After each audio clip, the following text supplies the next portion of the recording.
So here we are in Herrenhout once more. This is the third or fourth time I've visited Rudi Van Reeth.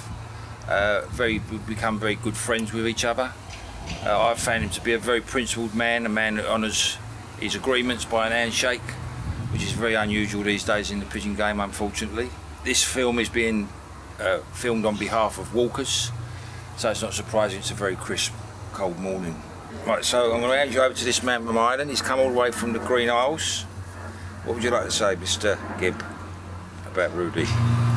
Well, I've been here before once with Mark, and I've found Rudi to be a very genuine and honest person, in my opinion. Yes. And he's very easy to get on with. And of course, the pigeons are, in my opinion, very good.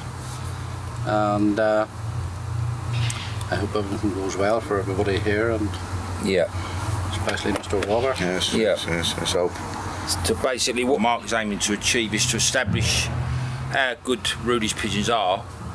As everybody may or may not know, they are based on 3 or 4 different families of pigeons. The pit bull pigeons, which are Rudi's own bloodlines, the Dirk van den Bolks, directly Heremans, and Stefan Lambrecht's pigeons, which Rudi has expertly put together. And he raises a very strong pigeon, plays only with young birds.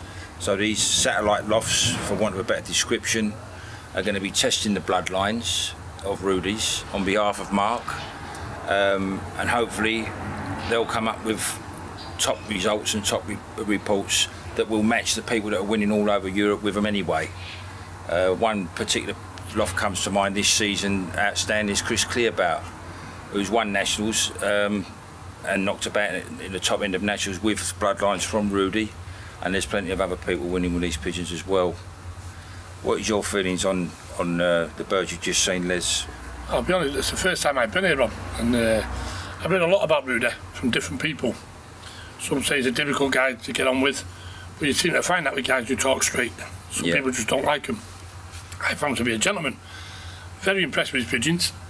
Very much like what I expected him to find them. As I've heard from Mark for the last 18 months, Mark's been telling me about how much he likes the pigeons. I also heard from my pal Marcel Sangus. Marcel's been here.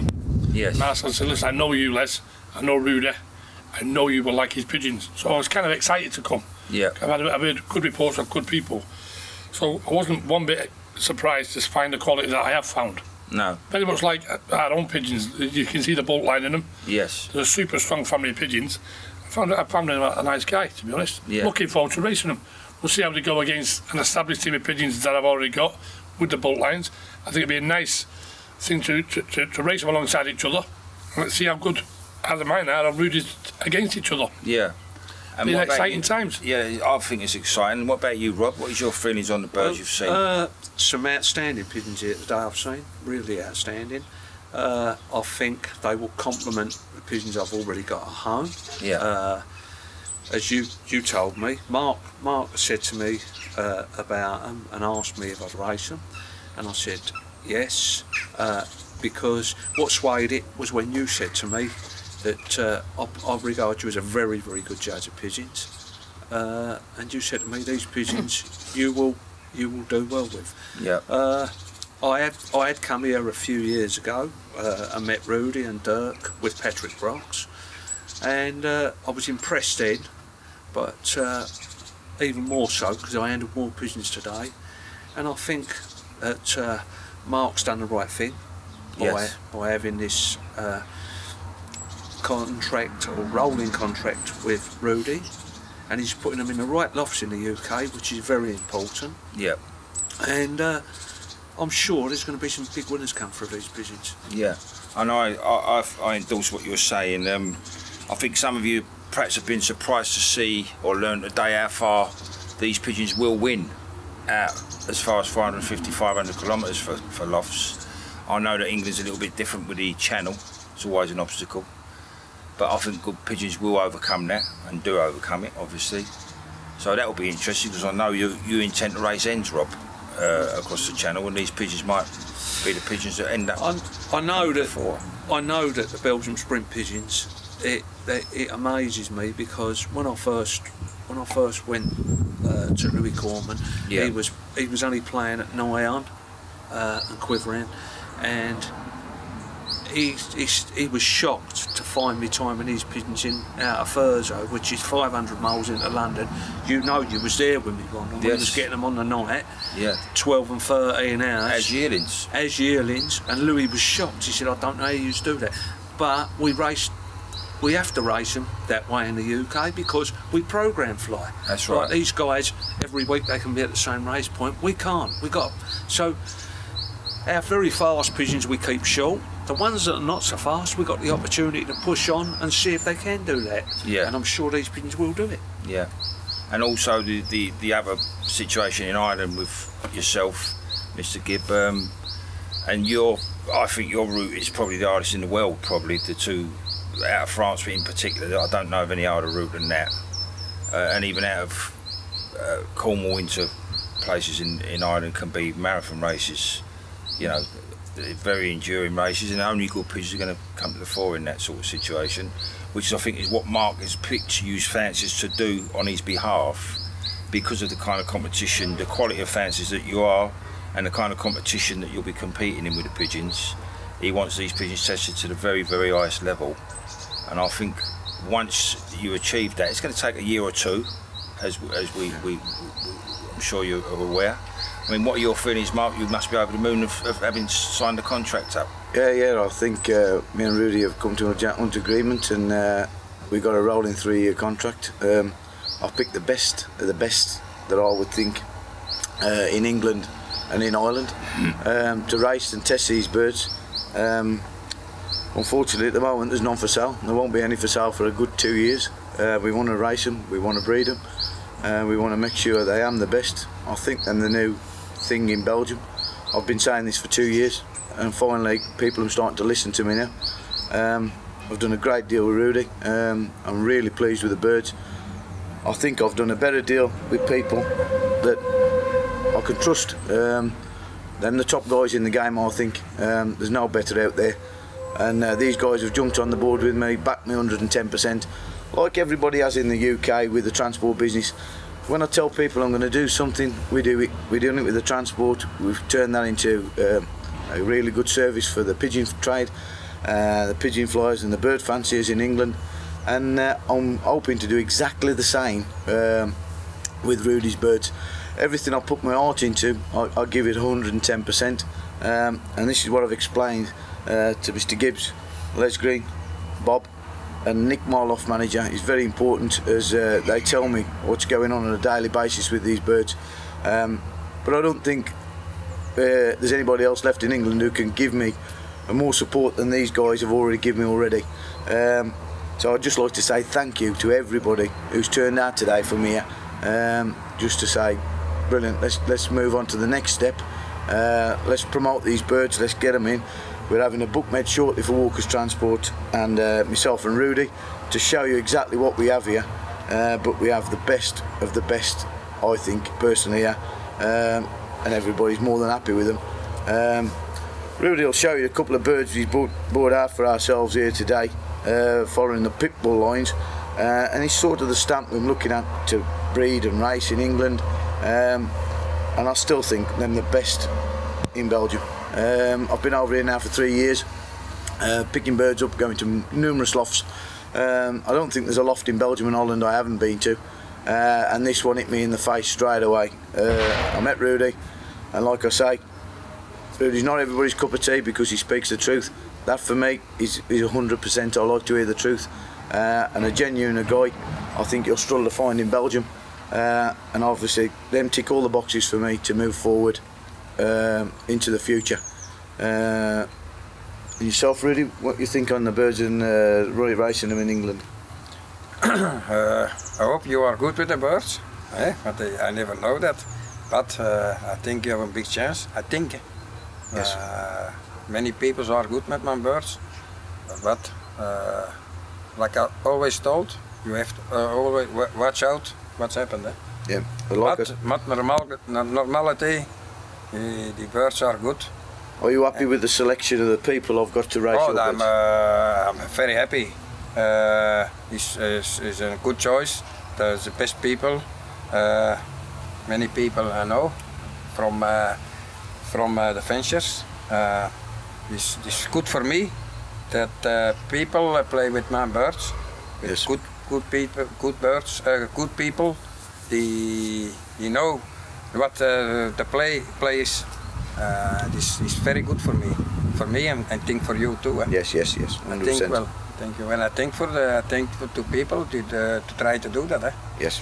So I think the crew we've got round us at the moment, unfortunately, it is a closed shop. We won't be taking anybody else on to fly these birds. We have got a gentleman's agreement with Bob, Les, Ian, and Nick, as we are keeping all these birds in house. There won't be anybody offered any at all. Some grandchildren may be offered, but directs definitely not.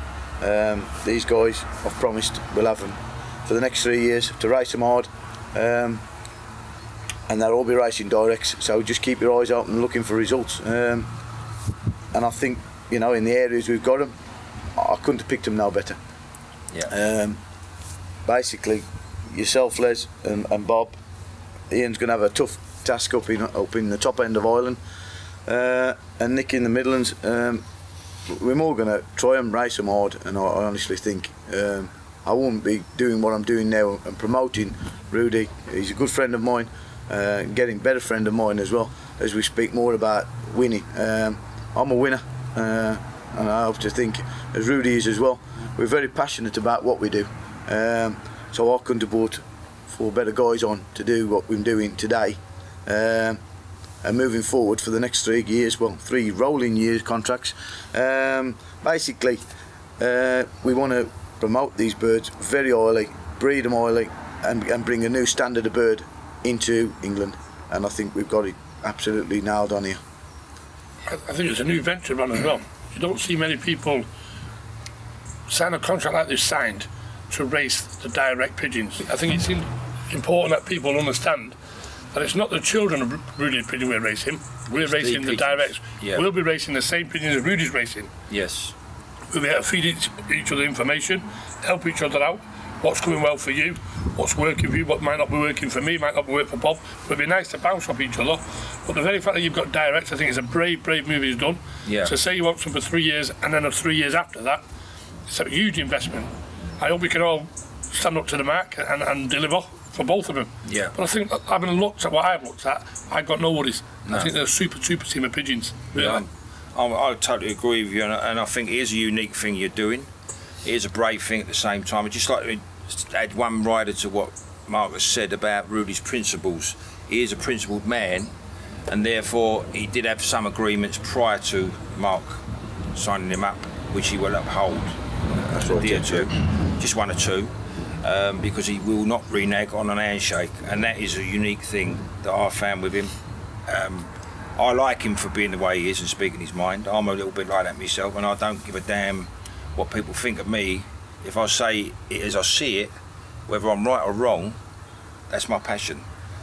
If there was more people like that about, I feel the sport would be greater than it is, because people have got 2 faces: the face they give to the public and the face they use behind your back. And as everyone knows, when you're a winner in this game, no one really likes you. You know what I mean? And this table's surrounded by winners, so I'm sure this is a winning formula, and I think that the future certainly looks rosy for everybody around the table, and in particular you, Rudi, and you, Mark. So further to what we've just spoken about, it's very important, I think, for people to understand that these family of pigeons are a blend of Rudi's friends' pigeons, which he acquired not for free. In some cases he collaboratively bred with his great friend Dirk van den Balk. He purchased pigeons directly from Leo Ermans. He's great friends with Stefan Lambrechts, but they still sell pigeons to each other.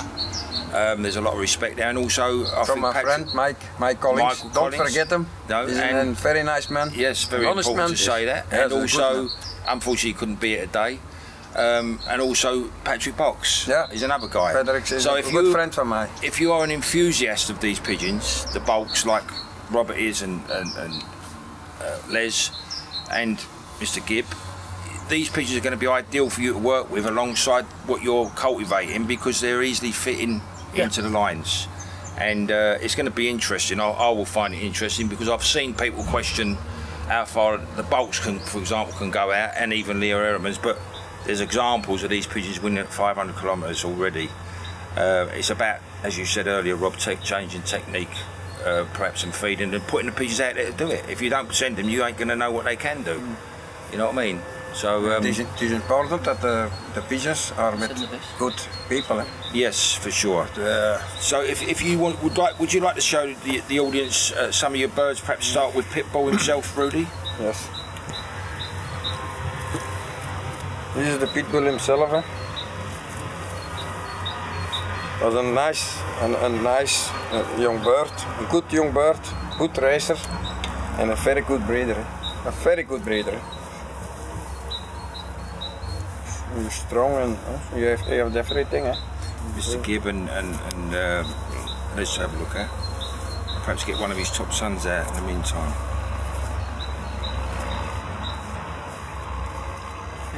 I wish that had been about 5 years ago.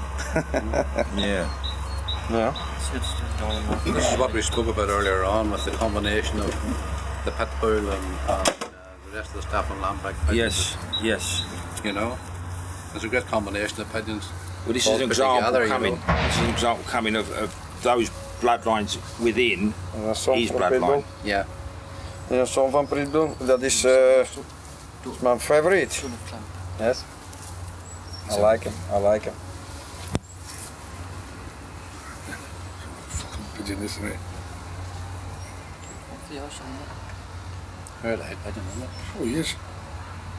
This is a gold mine pigeon. This pigeon will be a gold mine breeder, in my opinion. It's inbreed with the blue hen. What is his? The blue hen from 10. Pitbull up the blue hen. He's inbreed. I like him. Beautiful pigeon. This is a direct son of him, yeah? Yes. Again. The Pitbull's not filling anymore. No, it's finished. No, finished. There's an hen from Pitbull with sister van Olympic Bolt van Stefan Lambrecht, 984. Nice cocky, isn't it? What nice you been seen on there.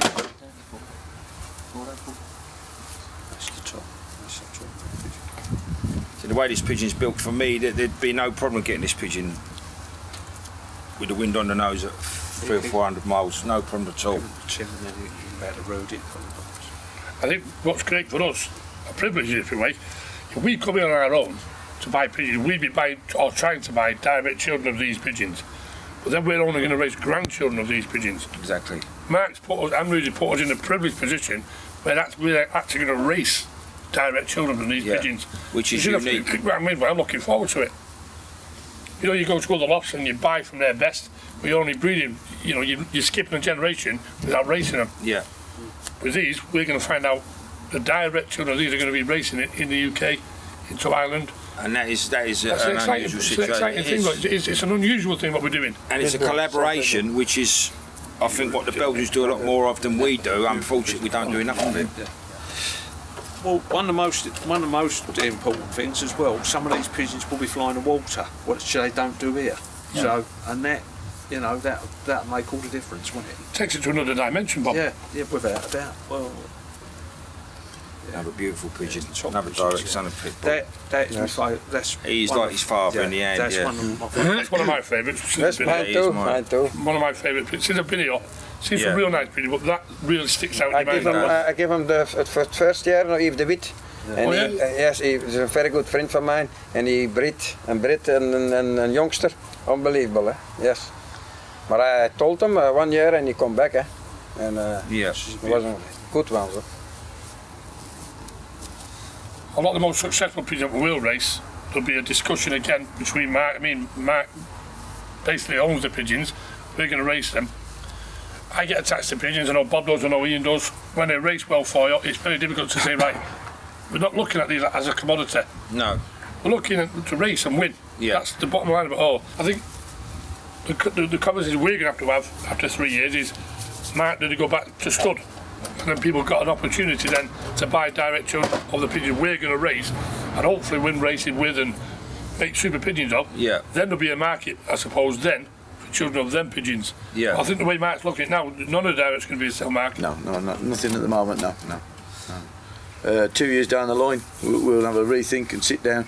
And like I've said and spoke to you in length, basically when you have the pigeons, they're yours to do what you want with them. I just want to prove as they can race, and from then we'll move on, and hopefully we're all together and our health's all well. And we can promote these birds, and then we sit down as a team and take it then to the next level, spanning it out for a lot of other people to have a race with the grandchildren. All the main directs will stay in house with my lads that have supported me at this moment, and supporting Rudi. He's got a lot of intelligence, and I think intelligence, you know, it's important. You can kind of see it. Yeah. When you go to any loft, there's certain pigeons stick in your mind, isn't there? Yeah. It's typical when you go to a loft and you see pigeon after pigeon, you can't remember them all. Yeah. It's impossible. But when you leave a place, I think sometimes if you can leave any loft with an impression in your mind, it's meant something. You've been to a good loft. Yeah. There's times I've got on a boat on the way home, I've kind of forgot them all. Yeah. I won't forget these. No, that's right. There's a pigeon in there where you showed me about 404. Oh, that was a fantastic pigeon also. The pigeons like that stick in your mind, the dark cock or pitmull. Yeah. In the first section we've seen, I think he's a fantastic pigeon. Yeah. The old hen. There's a lot of pigeons, yeah. The old hen. She wasn't the nicest handling hen because of her body and the way she was in the motor. It took a few late youngsters, but she was, you know, she was a super pigeon. Yeah. And I think to be true, well, a lot of people's been here before, but no one's managed to tie him up to a contract. That's right. What he's done. Can I just say one thing as well, which I feel is important for people in England to understand, is Rudi does only play with young birds, but that's not to be seen, in my opinion, as a derogatory thing, because his pigeons are playing as old birds in lofts all over the place at the very highest level, and the people that come to him for pigeons and seek him out are his own countrymen. That says a lot for his own pigeons as well. And his neighbours. His neighbours want to buy from him. Yeah, for sure. Even Dutchmen have been here. He was telling me earlier there's some Dutchmen that's had some exceptional results at middle to long distance. Yeah. So that's pleased me to hear that. You know? There's a guy up in Scotland, I won't say his name because he don't want it mentioned, but he's been winning with his pigeons for a few years to fed. And he don't want no one knowing, but I was happy to be here when the phone went, and he said, look at that text, and I went, got his name in my head now, that geezer. I know he is. He ain't said nothing to no one, but that's his business, it's his prerogative. I also watch his results. I watch a lot of results that come in. I watch Rudi's Maximo week every week to see how well we've done. And I firmly believe as next year is going to be the starting year for us, and I think the year after is just going to get stronger and stronger and stronger. Like I say to everybody, we have got a rolling 3-year contract here. Everybody's welcome to come and handle Rudi's birds. We've had a lot of people in the past that have come to try Rudi up. When they know as I've got the contract with Rudi, there's still a lot of people in the UK and in Europe who still come to try and overbid the contract. But gentleman that Rudi is, we've spoke about it in length, and I think he thinks I'm pretty genuine and he's pretty genuine, and the main thing is for the sport, we want to introduce this new line into England, and I think we're going to do that before people know it, realise. And people, like I say, are welcome to come here. Everybody's welcome to come here, handle the birds, have a look, not a problem at all. But like I say, it is a closed window for a rolling 3-year contract. As far as I'm concerned, when I say it's the rolling 3-year contract, it's going to go longer than that, because I like this man here, I like these lads, and I think I just want to take it to the next level in England, and that's what we're going to do. Well, I hope you've enjoyed this little clip on YouTube. I think that's where it's going to go. Yeah, YouTube and Facebook. And it could end up on RootTube as well, if we carry on talking the way we did earlier. But anyway, I've enjoyed myself so far. I've enjoyed the company. Met this old man again. This man here is a friend. Met Mark for the first time, Mr. Gibb the first time, and Mark's loft manager from years ago. I know Les from years ago as well, and Robbie's been a long-standing friend of mine. So watch this space, because I'm sure there'll be some updates in the future about this venture. Just keep on watching the results, watch the ring numbers, and watch these people win with them. I've got no shadow of a doubt. No pressure. No pressure on the lads, but I've only picked the 4 best in England, I think, to do this, and I'm very confident as we can move on to the next level. Rudi's always looking to improve his birds. I don't know how you can improve what we've got here, and I have said to a couple of people in Ireland and England, if you find me a bad bird in there, I'll take a shot for you, because there ain't a bad bird on site. And I've spotted this 2 years ago, and we've moved on gradually, step by step, and I think now we're getting over the finishing line. Next year when we start breeding and we start racing, I'm pretty confident we can pull out some real good results. Turn a few heads in England, and we're going to promote them right. Everything's going to be right correctly. There's no money going to be spared at all. It's got to be done right, exactly the same way as I've done it with Walker's Transport. I've even got my good friend here to put his Walker's Transport top on today to promote the company. And I'm very pleased at the moment, very, very pleased. Okay, thank you very much.